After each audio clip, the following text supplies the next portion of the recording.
Hai teman-teman semuanya, kembali lagi kepada kami kelompok 8. Pada video kali ini, kami akan membahas tugas kami mengenai rekayasa ide pengantar manajemen terkait lingkungan dan budaya organisasi.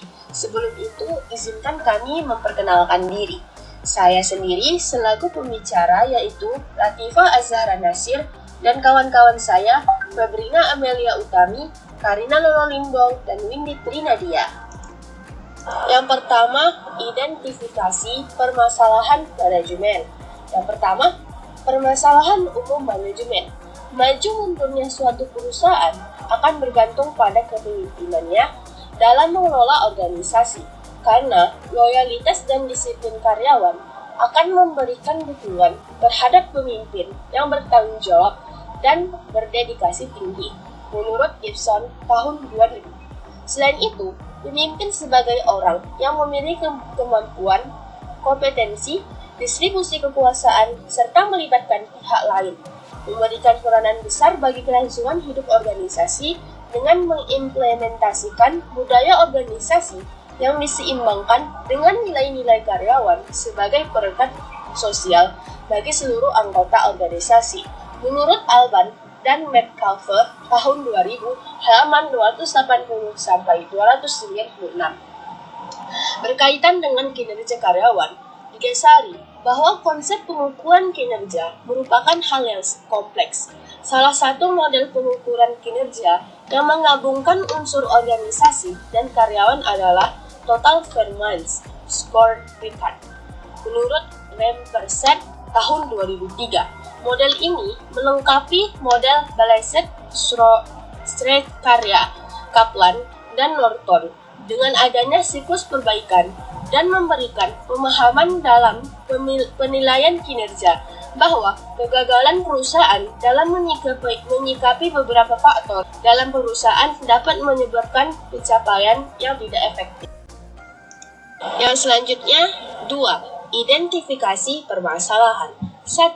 Kinerja karyawan Mangkunegara tahun 2014 halaman 9. Kinerja SDM adalah prestasi kerja atau hasil kerja, output, baik kualitas dan kuantitas yang dicapai SDM persatuan periode waktu dalam melaksanakan tugas kerjanya sesuai dengan tanggung jawab yang diberikan kepadanya. Indikator kinerja karyawan menurut Tiptono 2014 halaman 282. Terdapat beberapa indikator kinerja pegawai yang diukur dengan kualitas pelayanan pegawai, antara lain A. Reliabilitas, B. Daya tanggap, C. Jaminan, D. Empati.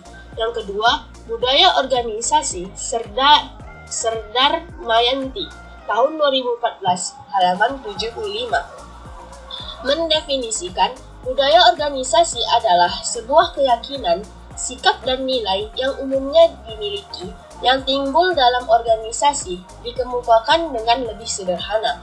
Budaya adalah cara kita melakukan sesuatu di sini.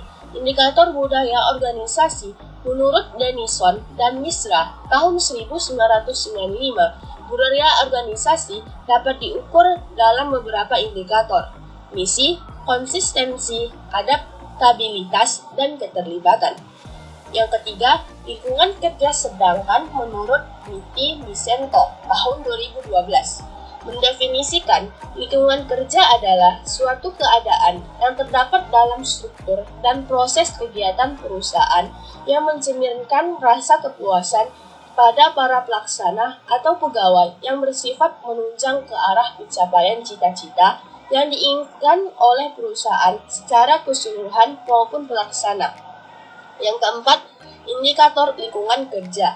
Menurut Serdar Mayanti tahun 2011 halaman 27, indikator-indikator lingkungan kerja adalah sebagai berikut: A. Penerangan, B. Sirkulasi udara, C. Suara bising, D. Keamanan di tempat kerja, E. Hubungan karyawan.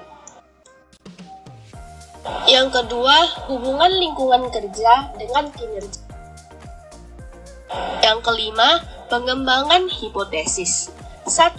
Hubungan budaya organisasi dengan kinerja pegawai. Sebuah organisasi yang memiliki budaya organisasi yang baik Budaya organisasi memiliki pengaruh terhadap kinerja pegawai seperti yang dikemukakan oleh Coulter dan Hesketh tahun 2006. Budaya organisasi terdapat kinerja pegawai yang terdiri dari 4 kesimpulan sebagai berikut. A. Budaya organisasi memiliki dampak yang berarti terhadap kinerja organisasi dalam jangka panjang. B. Budaya organisasi mungkin menjadi suatu faktor yang bahkan lebih penting lagi dalam menentukan keberhasilan atau kegagalan organisasi dalam dasawarsa yang akan datang. Budaya yang tidak menomorsatukan kinerja mengakibatkan dampak negatif dengan beberapa alasan. Alasan utamanya adalah kecerundungan menghambat organisasi-organisasi dalam menerima perubahan-perubahan taktik dan strategi yang dibutuhkan. C. Budaya organisasi yang menghambat kinerja keuangan jangka panjang cukup banyak. Budaya-budaya tersebut mudah berkembang bahkan dalam organisasi-organisasi yang penuh dengan orang-orang yang pandai dan berakal sehat. D. Walaupun sulit untuk diubah, budaya organisasi dapat dibuat agar bersifat lebih meningkatkan kinerja. Hipotesis 1. Diduga budaya organisasi berpengaruh positif dan signifikan terhadap kinerja karyawan. Yang kedua, hubungan lingkungan kerja dengan kinerja pegawai lingkungan kerja merupakan suatu hal yang sangat penting bagi karyawan karena berkaitan langsung dengan suatu aktivitas yang dilakukan karyawan. Organisasi harus memperhatikan lingkungan kerja agar menciptakan lingkungan kerja yang baik dan kondisi kerja yang mampu memberikan motivasi terhadap karyawan untuk meningkatkan kinerja. Lingkungan kerja adalah keseluruhan sarana dan prasarana kerja yang ada di sekitar karyawan yang sedang melaksanakan pekerjaan yang dapat mempengaruhi pekerjaan itu sendiri. Menurut Shaidam tahun 2000. Hipotesis kedua, diduga lingkungan kerja berpengaruh positif dan signifikan terhadap kinerja. Indikator budaya. Selanjutnya, solusi dan pembahasan. Yang pertama, budaya organisasi terhadap kinerja pegawai. Budaya organisasi berpengaruh positif signifikan terhadap kinerja pegawai Puskesmas Sebulu 2. Dengan demikian, hipotesis dalam penelitian ini yang menyatakan bahwa budaya organisasi berpengaruh positif signifikan terhadap kinerja pegawai Puskesmas Sebulu 2 dapat diterima. Hal ini menunjukkan bahwa semakin tinggi budaya organisasi, maka akan semakin meningkat kinerja pegawai. Apabila budaya organisasi yang terdiri dari misi, konsistensis, adaptabilitas, dan keterlibatan telah bisa terpenuhi akan meningkatkan kinerja pegawai Puskesmas Sebulu 2. Dalam hal ini, apabila budaya organisasi yang ada dalam puskesmas kuat dan mendorong pegawainya untuk terus meningkatkan kinerja, berdasarkan tabulasi jawaban dari responden, dapat diketahui bahwa hasil rata-rata variabel budaya organisasi tinggi. Indikator budaya organisasi tertinggi yang dirasakan oleh pegawai Puskesmas Sebulu 2 adalah indikator yang menyatakan bahwa budaya organisasi puskesmas mendorong setiap pegawainya dalam memberikan pelayanan harus sesuai dengan standar operasional prosedur. Hal ini mengidentifikasi bahwa budaya organisasi yang berada pada puskesmas yang terbaik bagi para pengunjung dan sesuai dengan standar operasional prosedur dari Puskesmas Sebulu 2. Seperti yang dikemukakan oleh Robbins dan Coulter tahun 2010 halaman 66, jika suatu organisasi memiliki budaya yang kuat, para pegawai akan memberikan kesetiaan yang lebih besar ketimbang para pegawai yang berada dalam organisasi yang memiliki budaya lemah.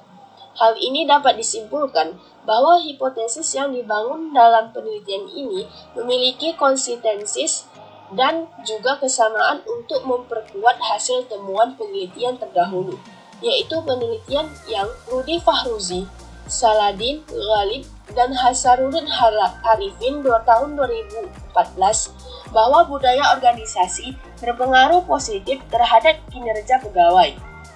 Budaya organisasi dapat dihidupkan pertama-tama melalui seleksi, yaitu memperoleh anggota yang setidaknya memiliki nilai-nilai yang sama dengan budaya organisasi yang ada. Manajemen atas mempunyai peran yang sangat besar dalam menanamkan nilai-nilai dan norma-norma melalui tindakan-tindakannya. Sosialisasi budaya yang ada hendaknya terus-menerus disosialisasi baik anggota baru maupun anggota lama. Prosesnya dapat berupa orientasi dan pelatihan melalui cerita-cerita tentang pendiri, ritual-ritual yang ada, simbol-simbol, dan lain sebagainya. Proses menentukan budaya perusahaan atau organisasi melalui 3 cara. Yang pertama, para wirausahaan mengambil dan mempertahankan bawahan-bawahan atau anggota-anggota yang berpikir dan merasakan cara yang mereka lakukan. Yang kedua, mengindoktrinasi dan mensosialisasikan cara berpikir dan cara merasakan mereka. 3. Perilaku mereka sendiri adalah model peran yang mendorong anggota untuk mengidentifikasi dan menginternalisasi keyakinan, nilai-nilai, dan asumsi-asumsi mereka. Lingkungan kerja terhadap kinerja karyawan. Lingkungan kerja berpengaruh positif signifikan terhadap kinerja pegawai Puskesmas Serubu II. Dengan demikian, hipotesis dalam penelitian ini yang menyatakan bahwa lingkungan kerja berpengaruh positif signifikan terhadap kinerja pegawai Puskesmas 10-2 dapat diterima. Hal ini menunjukkan bahwa semakin tinggi lingkungan kerja, maka akan menambah tingkat kinerja pegawai. Apabila penerangan, siklus udara, suara bising, keamanan tempat kerja, hubungan karyawan pada Puskesmas 10-2 telah terpenuhi, maka akan meningkatkan kinerja pegawai. Seperti yang ditemukan oleh Ardana 2012, lingkungan kerja yang aman dan nyaman terbukti berpengaruh terhadap produktivitas karyawan. Dalam hal ini, semakin Puskesmas 1002 memperhatikan faktor lingkungan kerja pegawai, maka pegawai akan menunjukkan peningkatan kinerja dalam melayani pengunjung.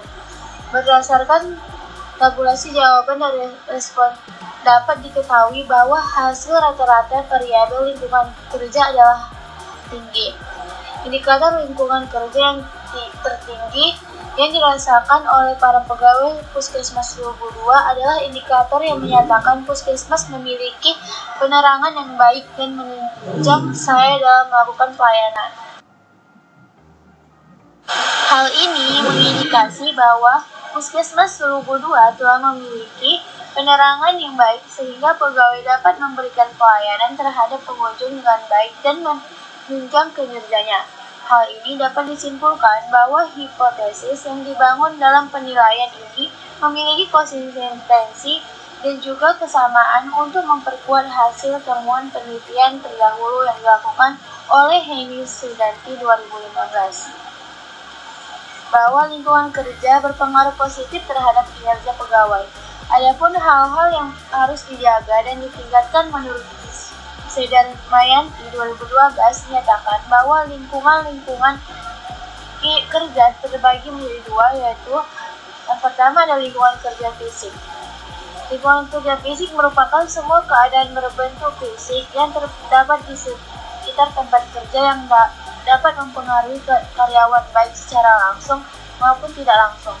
Lingkungan kerja fisik dapat dibagi menjadi dua kategori, yaitu A. Lingkungan kerja yang langsung berhubungan dengan pegawai seperti pusat kerja, kursi, meja, dan sebagainya. Dan yang B itu lingkungan perantara atau lingkungan umum. Dapat juga disebut lingkungan kerja yang mempengaruhi kondisi manusia, misalnya temperatur, kelembaban, sirkulasi udara, pencahayaan, kebisingan getaran mekanik, bau tidak sedap, dan warna. Yang kedua adalah lingkungan kerja non-fisik. Lingkungan kerja non-fisik merupakan semua keadaan kejadian yang berkaitan dengan hubungan kerja, baik hubungan dengan atasan maupun dengan hubungan dengan sesama rekan kerja, ataupun dengan bawahan. Lingkungan kerja dan fisik ini juga merupakan kelompok lingkungan kerja yang tidak bisa diabaikan. Perusahaan hendaknya dapat mencerminkan kondisi yang mendukung kinerja sama antara tingkat atasan, bawahan maupun yang memiliki status jabatan yang sama di perusahaan. Kondisi yang hendaknya diciptakan adalah suasana kekeluargaan, komunikasi yang baik, dan pengendalian diri. Kondisi lingkungan kerja dan fisik meliputi yaitu faktor lingkungan sosial. Lingkungan sosial yang sangat berpengaruh terhadap kinerja karyawan adalah latar belakang keluarga, yaitu antara status keluarga, jumlah keluarga, tingkat kesejahteraan. Selanjutnya ada faktor status sosial. Semakin tinggi jabatan seseorang, maka semakin tinggi kewenangan dan keleluasaan dalam mengambil keputusan. Dan selanjutnya ada faktor hubungan kerja. Faktor hubungan kerja dalam perusahaan, hubungannya kerja yang ada dalam perusahaan adalah hubungan kerja antara karyawan dengan karyawan dan antara karyawan dengan atasan. Sekian dari kami, lebih dan kurang mohon maaf. Sampai jumpa di video selanjutnya.